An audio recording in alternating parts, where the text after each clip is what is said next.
गौरव गोगोई का सेनापति रजाउल करीम सरकार को हम लोग असम मंच धिक्कार जनाते हैं। उसको यही बोलना चाहते हैं कि भाई तुम जो राजनीति करने के लिए उतरे हो, शिवसागर में ये राजनीति तुम्हारा नहीं चलेगा। और अभी स्पष्ट भाषा আমি কব বিচাৰিছো, যোৱাকালি এই 420 ৰেজাউল কৰিম সৰকাৰ বাংলাদেশী ৰক্ষক ইয়াক আমি স্পষ্ট ভাষাৰে কালি আমি ওয়াৰ্নিং দিছো। আৰু আজি আমি তেখেতক আকৌ স্পষ্ট ভাষাৰে আমি কব বিচাৰিছো যে তুমি মিয়ালেন তোমাৰ অঞ্চলত বনাই থাকা, আমাৰ ইয়াৰ শিৱসাগৰত বা উজনি অসমত তুমি চকু নিদিবা। আৰু তোমাক মই কবলৈ বিচাৰিছো যে তুমি যোনদিনাখনি উজনি অসমলৈ আহিবা, শিৱসাগৰলৈ আহিবা, তোমাক চেণ্ডেল জোতা গেলা বিলাহী ইয়াত তোমাক পিটন দিয়া হ'ব। স্পষ্ট কথা।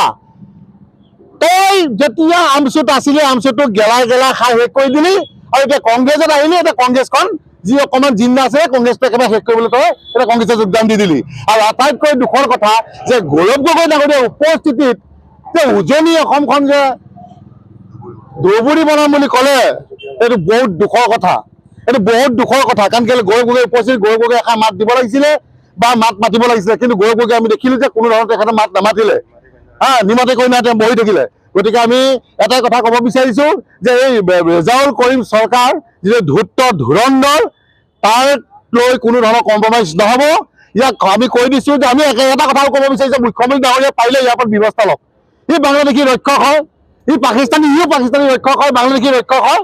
গতিকে ইয়াৰ ওপৰত বিহিত ব্যৱস্থা ল'বলৈ আমি মুখ্যমন্ত্ৰী ডাঙৰীয়া আমি আহ্বান জনাইছো। আৰু সি এতিয়া বৰ্তমান গৌৰৱ গগৈ বোলে সেনাপতি। গতিকে অসমৰ জনগণে গম পায়ে গ'ল যে এটা মিয়া বাংলাদেশীক যেতিয়া কংগ্ৰেছ দলে যেতিয়া এজন সেনাপতি পাতিলে, গতিকে কংগ্ৰেছ দলটো কি হ'ব এইটো আমি ইতিমধ্যে আমি অসমৰ জনগণে গম পাই গৈছো। আৰু আটাইতকৈ দুখ লাগিছে যে স্বয়ং এজন আমি যাক বিশ্বাস কৰি আমি MP বনাই আমি পঠিয়ালো, আৰু সেইজন MP আমি MP বুলিয়ে ধৰিছো, তেখেতক কংগ্ৰেছৰ তেখেতে সভাপতি আমি বাদেই দিছো। আমাৰ এজন MP নহয়, তেখেতে থকা অৱস্থাত শিৱৰ কথা ক'লে, তেখেতে এখন মাত নামাতিলে। গতিকে আমি সঁচাকৈ সঁচাত ক'বলৈ গ'লে আমি উজনি অসমৰ সকলো জনগণে আমি মনত দুখ পাইছো এই কথাষাৰ। আৰু অতি শীঘ্ৰে যদি ৰেজাউল কৰিম চৰকাৰে হওক, গৌৰৱ গগৈক যদি মাত বিচাৰিবলৈ নহয়, আমি কিন্তু 2026 কিন্তু ইয়াৰ প্ৰত্যুত্তৰ দিম। চিধা কথা, স্পষ্ট কথা। কাৰণ কেলৈ আমি বাংলাদেশী চৰণীয়া পথাৰ আমাৰ উজনি অসমখন হ'বলৈ দিব নোৱাৰো। বাৰে বাৰে মিয়া আহিব, মিয়ালেণ্ড বিচাৰিব, মিয়া মিউজিয়াম বিচাৰিব, পচলা কটান দিয়া হ'ব কিন্তু প্ৰয়োজন হ'লে দেই। দেশতকে কিন্তু এইবিলাক ডাঙৰ নহয়, বাংলাদেশী ডাঙৰ নহয়। চিধা কথা, স্পষ্ট কথা।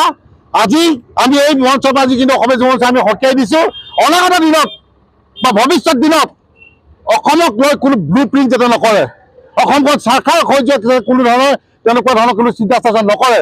কাৰণ অবৈধ বাংলাদেশী যিদৰে আমাৰ মুখ্যমন্ত্ৰী ডাঙৰীয়াই উচ্ছেদ চলাই আছে, উচ্ছেদ চলাই যাওক। আৰু যেনেকৈ বিতৰণ কৰিছে বিতৰণ কৰি যাওক। তেখেতৰ আগতো আছিলো, এতিয়া আছো। প্ৰয়োজন হ'লে এইটো কি কৰিম নেকি, এইটো 420 যিটো খেদাখাৰ আহিলে কংগ্ৰেছলৈ, তাকো পাৰিলে পলিটিকেল তাক উচ্ছেদ কৰিবৰ বাবে আমি অসমীয়া সমাজে দাবী জনাইছো। So today we protested, Assam Yuva Mancha has protested on behalf of this comment that has been passed by Rzaul Karim Sarkar. So he is not a person of mortality, and because he has asked that he will change Sibsagar into Dhubi. So we totally protest against this, and we condemn the comment that has been passed in presence of respected MP. So we as in Mancha requested concerned team that they should ask for forgiveness in front of MP, and instead of their presence, being as a person who has been elected and sent to the parliament as an MP from the upper Assam location, and despite of his presence, how comes a person like who has not been working for Congress party and now he has joined Congress party, and during the joining time process he has asked such kind of inappropriate comments.